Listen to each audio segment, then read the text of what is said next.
Hello दोस्तों, स्वागत है आपका हमारे YouTube चैनल पर।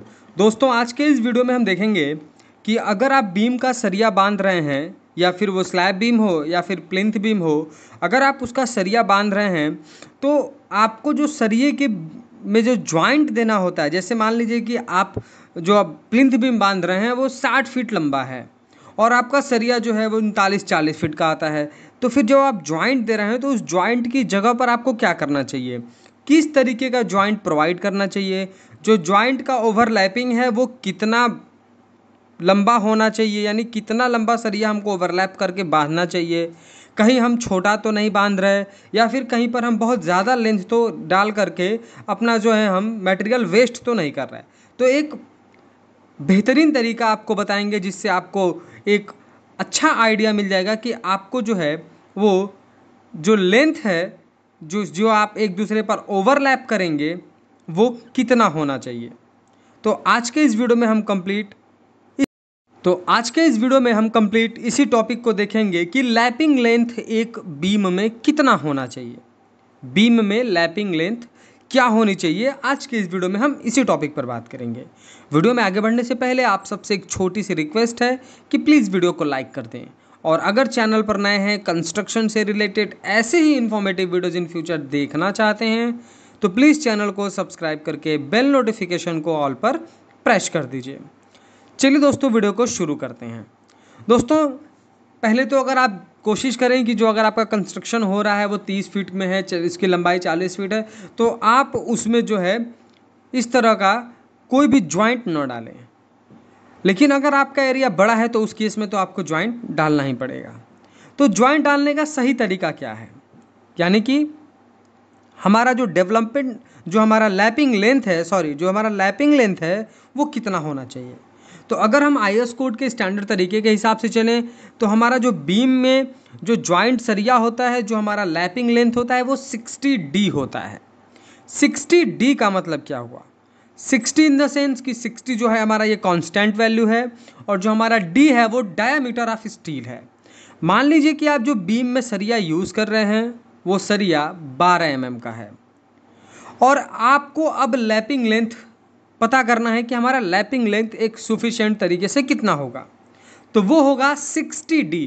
तो हम 60 से 12 का मल्टीप्लाई कर देंगे और जो वैल्यू हमारी आती है वही वैल्यू जो है हमारी लैपिंग लेंथ होगी। अब मैं आपको ये प्रैक्टिकल तरीके से दिखा रहा हूँ। जैसा कि आप वीडियो में देख रहे हैं कि यहाँ पर स्लैब बीम का काम चल रहा है, स्लैब बीम में सरिया बांधने का काम चल रहा है और यहाँ पर जो मिस्त्री है वो लैपिंग लेंथ को कितना कम लिया हुआ है। इसको जब इससे पूछा गया कि यहाँ पर एग्जैक्ट कितना होना चाहिए तो इसको कोई भी आइडिया नहीं है और ये बिल्कुल गलत तरीके से काम कर रहा है। तो प्रैक्टिकल तरीके से बताने का मतलब ये कि आप समझ पाएँ कि हम किस टॉपिक के बारे में बात कर रहे हैं। अगर मैं लैपिंग लेंथ बोलूं तो बहुत सारे लोगों को कन्फ्यूज़न भी होगा। बहुत सारे क्लाइंट ऐसे हैं या फिर जो ठेकेदार होते हैं उनको ये वर्ड समझ में नहीं आता। तो जो हमारा जो बीम का जॉइंट है उस पर हमको कितना सरिया चढ़ाकर बांधना चाहिए, कितना सरिया ओवरलैप करना चाहिए, ये इसका एक इम्पॉर्टेंट रूल है और उसी रूल के अकॉर्डिंग आपको काम करना चाहिए।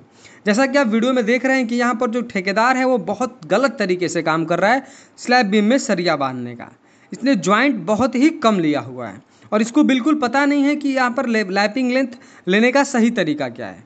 इसलिए मैं आपको प्रैक्टिकल तरीके से समझाता हूँ और अपने नोटबुक पर ले चलता हूँ और आपको दिखाता हूँ कि किस तरीके से आपको लैपिंग लेंथ कैलकुलेट करनी है। तो जैसा कि मान लीजिए कि ये आपका बीम है, ये बीम की साइज जो है वो 55 फीट है यहाँ से, और यहाँ से जो बीम का लेंथ है वो 55 फीट है। तो यहाँ पर आप मान लीजिए जो आपका सरिया है वो 40 फीट का है या 39 फीट का है, दोनों में से कोई, अगर मैक्सिमम 39 फीट का ही आता है तो अगर आप 39 फीट का लगाते हैं तो भी यहाँ पर आपको 16 mm का जो है जो 16 फीट का जो है आपको सरिया और एक्स्ट्रा बांधना पड़ेगा। तो इस कंडीशन में आपको यहाँ पर लैपिंग लेंथ प्रोवाइड करनी होगी। लैपिंग लेंथ क्या है मैं आपको बता दूं। जैसे मान लीजिए कि आपने एक सरिया डाला है और दूसरा सरिया आप डाल रहे हैं, तो कितना हमको इस पर ऊपर लगा करके यहाँ पर सरिये को बांधना है, ये हमारा लैपिंग लेंथ है। तो मैंने आपको बताया कि लैपिंग लेंथ क्या है, 60 इंटू डी है। अब मान लीजिए कि जो हमने सरिया यूज किया है वो 12 mm का यूज किया है, जो हमारा स्टील है वो 12 mm का है। तो अब हमको करना यह है कि 60 इंटू 12 mm। 12 क्यों ले रहे हैं, क्योंकि जो हमारा सरिये का जो थिकनेस है वो 12 mm है। तो ये हमारा हो जाएगा 60 into 12 is equals to 720 mm। यानी कि जो हमारा ये लैपिंग लेंथ होगा, जो हमारा एक सरिया दूसरे सरिये के ऊपर चढ़ेगा, वो हमारा 720 mm होगा बीम में। ये बिल्कुल स्टैंडर्ड है, ना इससे आपको कम करना है ना आपको ज्यादा करना है। मान लीजिए कि आप जो सरिया यूज कर रहे हैं वो आपने 16 mm का यूज कर लिया, तो उस कंडीशन में क्या होगा कि 60 इंटू 16 करना होगा आपको। तो उसकी जो वैल्यू है वो होगी 16 इंटू 60, 960 mm, 960 mm आपको ये लैपिंग लेंथ देना होगा। तो दोस्तों उम्मीद करता हूं कि जो मैंने आपको ये टॉपिक बताया ये आपको अच्छे से समझ में आ गया है। अगर आपको कोई भी कंफ्यूजन है बीम में लैपिंग लेंथ को लेकर के तो आप कमेंट बॉक्स में पूछें, हम पूरी कोशिश करेंगे उसको किसी अगले वीडियो में अच्छी तरीके से उसको समझाने की।